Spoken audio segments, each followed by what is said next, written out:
नमस्कार दोस्तों आज का विषय जिसके ऊपर हम चर्चा करेंगे वो विषय है कि आयुर्वेद में कैंसर को क्या कहा जाता है और आयुर्वेद में उसके ट्रीटमेंट का क्या प्रावधान है। देखिए, आज से 2200 वर्ष पूर्व हमारे ऋषि मुनियों जैसे कि महर्षि चरक, महर्षि सुश्रुत ने कैंसर को अर्बुद नाम दिया। और महर्षि सुश्रुत ने बताया कि जब वात पित्त कफ दोष प्रकोपित होकर हमारे मांस धातु में घर कर लेते हैं और वहां पर एक गांठ सी बना देते हैं तो उसे हम अर्बुद कहते हैं, जिसे मॉडर्न साइंस में कैंसर कहते हैं। महर्षि सुश्रुत ने 6 प्रकार के अर्बुदों का वर्णन किया और महर्षि चरक ने 5 प्रकार के अर्बुदों का वर्णन किया। जैसा कि आप सबको पता है कि महर्षि सुश्रुत फादर ऑफ सर्जरी हैं और हमारे ऋषि चरक जो थे वो मेडिसिन के स्पेशलिस्ट थे। तो दोनों ने अर्बुद यानी कि कैंसर के ट्रीटमेंट के अलग अलग प्रोटोकॉल्स बताए हैं जो कि हमारी मॉडर्न पैथी से काफी मेल खाते हैं। महर्षि सुश्रुत जो है उन्होंने बताया कि जिस अंग में अर्बुद हो उस अंग को जल्द से जल्द निकाल देना चाहिए और बाकी शरीर के अंगों की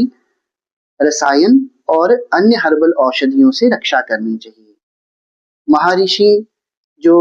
हमारे चरक हैं उन्होंने एक विमलापन विधि बताई है जिसमें अगर आपका अर्बुद अभी कच्चा है तो उसको पकाया जाता है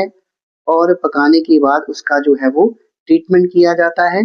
और ये जो है हमारी रेडियोथेरेपी एंड कीमियोथेरेपी से ये टेक्निक जो है वो मेल खाती है। तो हमारे ऋषि मुनियों को आज से हजारों वर्ष पूर्व रेडियोथेरेपी, कीमोथेरेपी और सर्जरी का नॉलेज था और जो प्रोटोकॉल मॉडर्न में अपनाया जाता है उसी प्रकार से ही आयुर्वेद में इसका ट्रीटमेंट हजारों वर्ष पूर्व से किया जा रहा है। लेकिन सोशल मीडिया पे मैं देख रहा हूँ कुछ लोग जो अपने आप को आयुर्वेदाचार्य कहते हैं वो पेशेंट्स को डांटते हैं कि आपको स्तन का कैंसर था तो आपने इसकी सर्जरी क्यों करवाई, आपके अगर बच्चेदानी या अंडेदानी में कैंसर था तो इसकी सर्जरी क्यों करवाई। तो मुझे लगता है जहाँ तो वो कोई डिग्री होल्डर डॉक्टर नहीं है या फिर उन्होंने शास्त्रों का अध्ययन नहीं किया है, क्योंकि अर्बुद की चिकित्सा में महर्षि सुश्रुत ने भी सर्जरी बताई है और सर्जरी के बाद जो हमारी अन्य विधियां हैं जो रेडियोथेरेपी और कीमोथेरेपी से मेल खाती हैं उन विधियों को बताया गया है। और जब पेशेंट ठीक हो जाए तो उसका बाद में भी कैंसर, क्योंकि कैंसर द्वारा रिलैप्स भी हो सकता है,